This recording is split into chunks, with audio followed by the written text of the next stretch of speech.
The one thing people tend to realize at moments like this is that they wasted a lot of time when life was normal.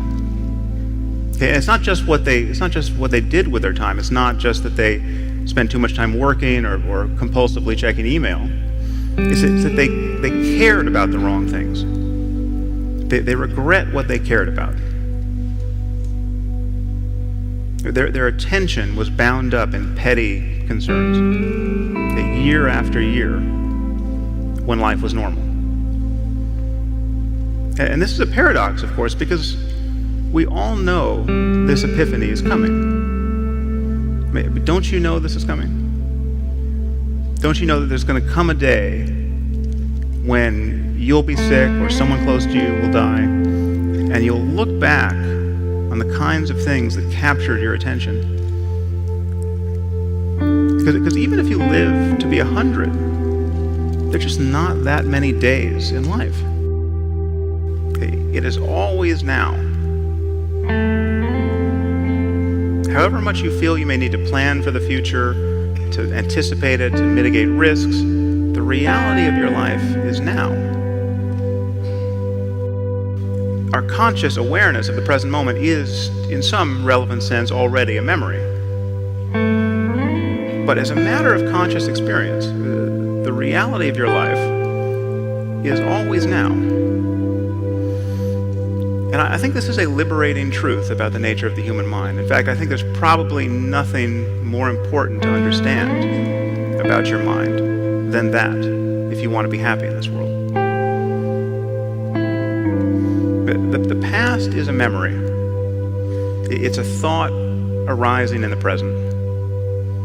The future is merely anticipated. It is another thought arising now. What we truly have is this moment and this. And we spend most of our lives forgetting this truth, repudiating it, fleeing it, overlooking it. And the horror is that we succeed. We manage to never really connect with the present moment and find fulfillment there because we are continually hoping to become happy in the future. And the future never arrives.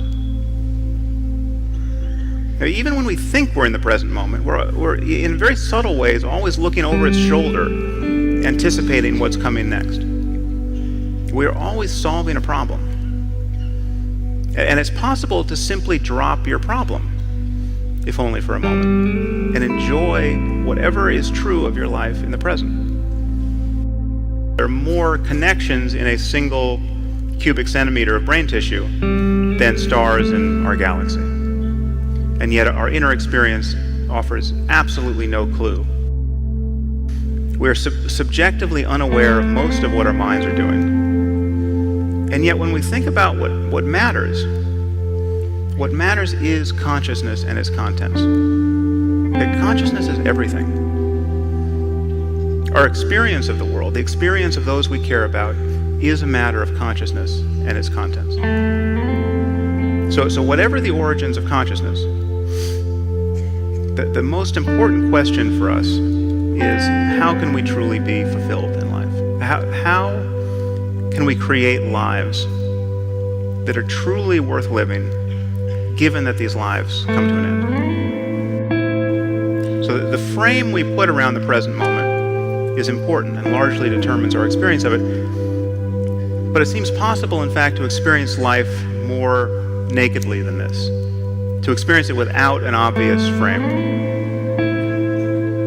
to pay attention to the present moment closely enough so that you're not doing anything to it.